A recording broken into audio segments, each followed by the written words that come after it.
We have returned to Talon 4, born here against our will by a great cataclysm from the reaches of space. A meteor came, casting a dark shadow of debris over the land with the violence of its impact. Though we perceived this form beyond space and time, it was but a curiosity, a brief flare in the universe. But the meteor brought with it corruption. A great poison burst forth into the land, clawing at life with such violence that we were ripped from our peaceful state and find ourselves wandering as shadows of the mortal forms we left behind, searching for why we are here.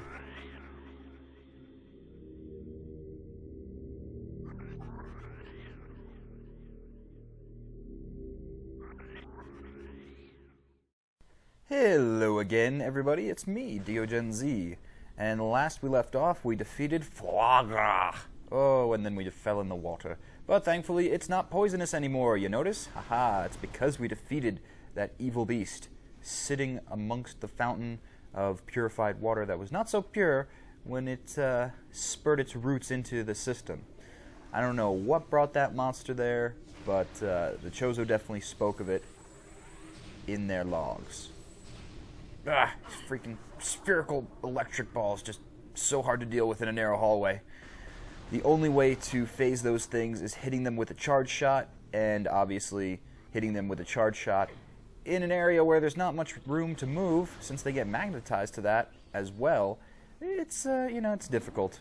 So, if things are difficult, we go down. Down, down, down. Not in difficulty, but down a level. Down into the planet's core of the Magmoor caverns.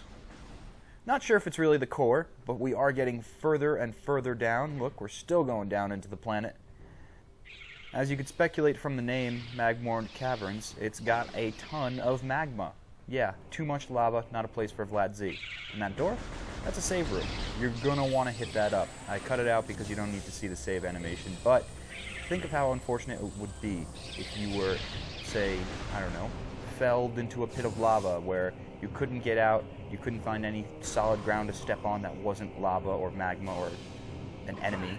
Ah, like this! Phew. What would you do? You would die. Damn it! I'm not trying to emulate that. But, yeah, and then you'd have to take Flagra on all over again. Unless, of course, you hit a save point before you came to Magmoor Caverns, but the pacing of this game, it doesn't make sense to do that. Now we're really into it. The depths of the caverns. We must proceed with caution in this area, because, oh yeah, lava's not the only thing you need to worry about. There's plenty of enemies.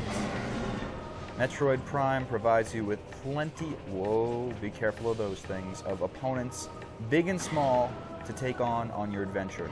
There's never a dull moment in Metroid. Maybe there is when you're scanning things, maybe there is when you're doing a little bit of backtracking on an area that you've been to a million times before.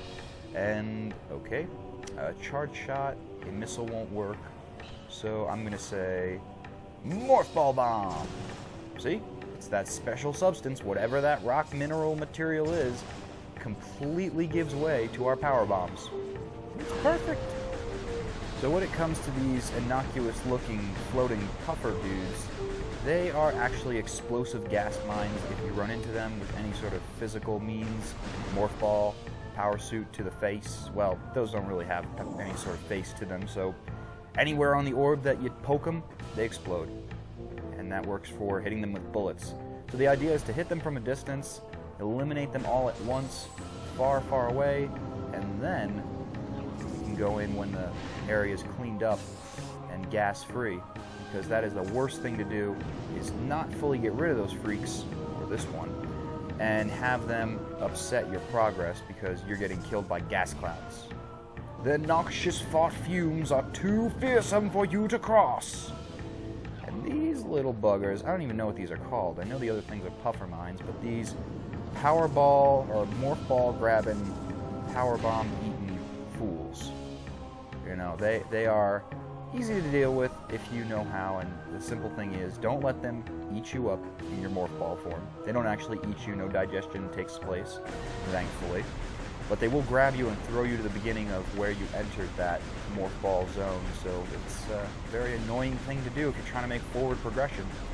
What you want to do is make a pseudo morph ball. Make a power bomb right where you were as he's going for you, and bam!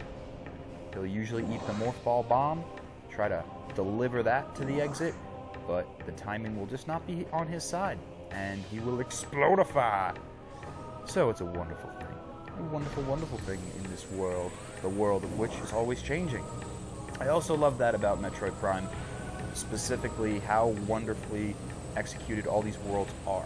You know, sometimes when you play platformers, you get used to this whole, alright, I'm on this world, so it's going to be like an ice world, and you can have an opportunity, if our charge shot will actually hit this time, oh, it did hit, finally, to snipe out these turret units.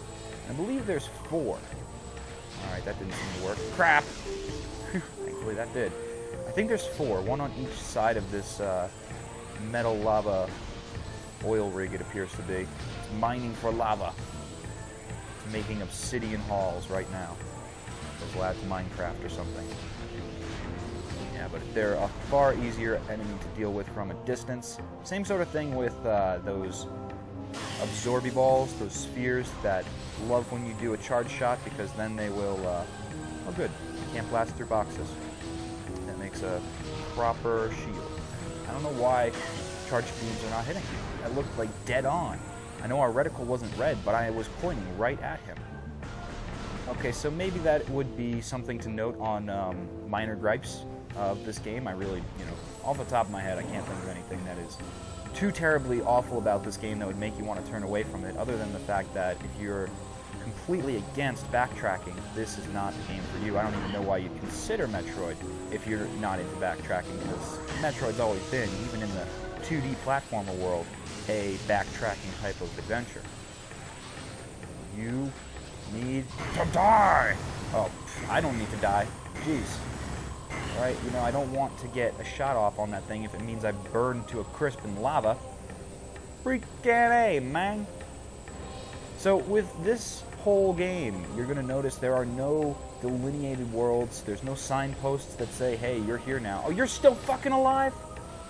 I shot you with a charge shot when my reticle was red. What, didn't take effect because I was falling? Ooh, foreign technology is present. So these are like the only hints you're going to get. These are really the only things in the game that let you know, hey, it's time to go check out the Phendrana Drifts North region. What's that? Is it something different than the Magmoor Caverns? You bet your sweet bottom dollar it does. It's actually a snow world. So we went from Jungle Land, crossing underneath magma caverns, which makes sense, you know, unless you're in a volcanic area that's highly eruptive on the overworld, you know, it makes sense you're going to find the lava underground. And then to a snowland, all within one episode. We get to see all these different biomes.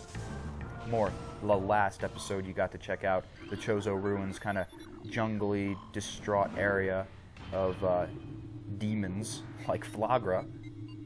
But the fact that you can switch so seamlessly between them, it's just a mere elevator ride away, that's impressive.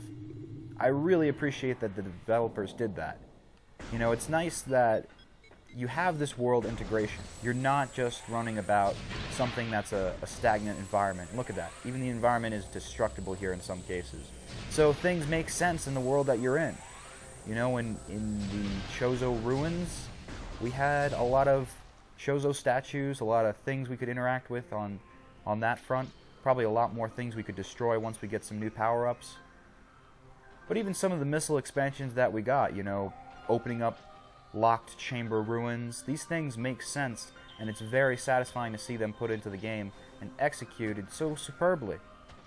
So that's definitely one of the higher points of playing Metroid for me, are these large-ass environments. And that room right there was a save, so you obviously know. Save animation and all that shit, but of course you want to do that because, for whatever reason, if you die here, it's harder to die here, I'll give you that. It's harder to die here at this point because there's no lava. It's very easy to die in Magmoor Caverns by accident, but still, You'll want to save your progress every point that you go to. And that right there opens up the switch to the door above us. So don't get lost like I did and search endlessly thinking you're going to melt some snow caps to find a secret switch. It's just blast away that gated area, use a morph ball, and I definitely recommend shooting these little snow cone heads with a missile before you go rolling in there, because your morph bomb ball will have no effect, and we will keep exploring next time.